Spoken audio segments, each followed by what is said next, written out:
You got to give kudos, first of all, to Jalisco New Generation because they have mastered the ability to form alliances and then absorb groups underneath it. And actually, I was thinking of this example. I was like, holy shit, this is how they can do it with Los Chapitos. Look at the metros and the Gulf Cartel, right? So the Gulf Cartel had a civil war. You had Scorpion Group out of Matamoros, which borders Brownsville. You had the Metros in Reynosa, which borders McAllen, Texas. Violent civil war. Here comes Jalisco New Generation Cartel. Managed to leverage Primito, the leader of Los Metros, who everybody historically viewed as the leader of a Gulf Cartel faction. And they formed an alliance, this Gulf Cartel faction, the Metros formed an alliance with Jalisco New Generation. And so the key alliance there was Los Metros, and then another group called the Old School Zetas, or the Zetas Viejas Escuelas, had an alliance then with CJNG in the violent war they had against Grupo Escorpión. Until recently there was a ceasefire, and then CDN, right? Well, the Treasury Department, in its sanctions against Primito, basically said Primito is not a leader of a Gulf Cartel faction. He is CGNG's leader in Tamaulipas. And I think that could be an interesting dynamic of how they do it with Ivan Archibaldo, is following, look at Primito, and then you follow that same model, you can now follow it with Ivan Archibaldo.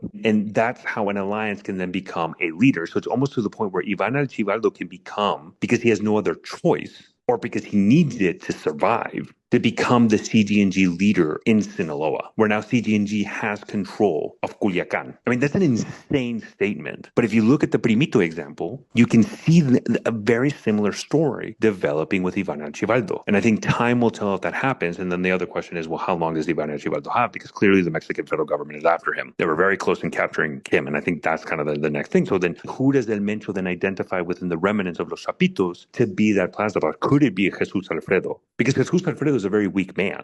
Let's be real. So then if Ivan Archibaldo falls, doesn't Jesus Alfredo become in charge of Los Chapitos because of El Mencho's backing, because he has the fighters? But then he tells Jesus Alfredo, on paper, you're Los Chapitos, and your propaganda say you're Chapitos, Sinaloa cartel, viva El Chapo. But Jesus Alfredo, you're my guy in Sinaloa. And to be honest, Jesus Alfredo is probably going to take it. And the ultimate irony of all this, El Mencho kidnapped, way back years ago, kidnapped Jesus Alfredo. And it took El Chapo and Mayos Zambada direct negotiation to have them freed. And now you can run into a situation where it's very possible where Jesus Alfredo follows a similar footstep as Primito, or even Ivan Archibaldo himself follow a very similar footstep and then become the CGNG leaders of Sinaloa.